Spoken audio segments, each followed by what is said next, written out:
Hi, it's me again with Corel Tips and Tricks. Two little designs. I think I'm just going to do the other one, not this one. Pretty easy. So let's just do this. I'm going to take a Polygon, six-sided.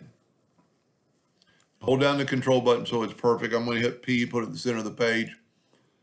I'm going to go to Windows, Dockers, and Corners. And I'm going to round it off at a 3-inch radius, just to give it a little bit of a roundness. Then I'm going to take a common shape or basic shapes, depending on what version of Corel you have. Go to your heart tool, hold down your control button so it's kind of a perfect heart, and hit P. Now it will not be in the center of the page per se. So we're going to move it down just a little bit, holding down the control button, just so it'll stay in alignment.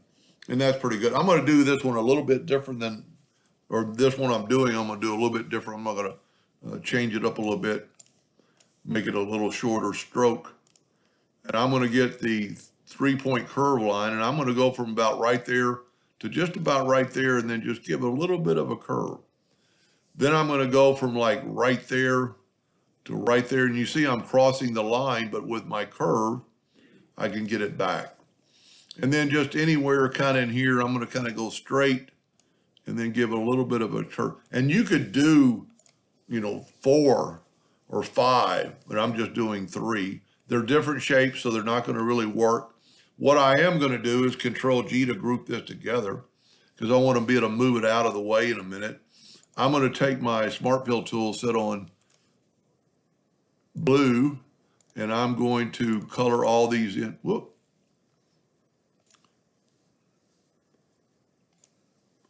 I don't know what something is there. Let's look at it. This would be a good view, wireframe. Yeah, I've got some lines from my other parts that I was doing. So what I'm going to do is hold down the Alt key and select those lines. The Alt key, anything it just touches will delete it. So now we can go back to enhance mode, get our Smart Fill tool, fill that in, and that in. Now get your, I would click on the top one first. It doesn't really matter. Get your interactive fill tool and just kind of go here. You kind of want a lighter, maybe a lighter corner on this corner, but we don't want it a white. We want it a blue. Whoop, I didn't get into the box. That looks pretty good. Now you can't use, it'd be nice to use the eyedropper tool, but you can't really do that in this situation because we're going at different angles. So just get the interactive fill tool back again and kind of go, and we're going to put that same color in this edge. Maybe even move this a little bit out of the way. So it's, and this is all, every one of them is going to be a little bit different, so you can't really do too much to it. Interactive fill tool, and go up top, put a little blue, light blue in there.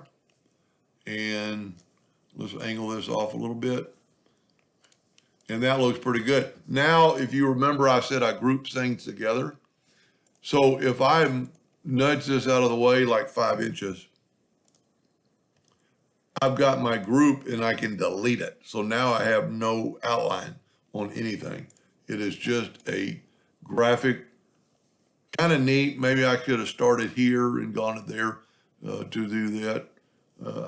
I do think it's a little bit, and I did not round off in this one. I actually rounded off the heart, which you can very easily do. I kind of left that out and go like a 1.5 corner, and it just gives you a little bit different look.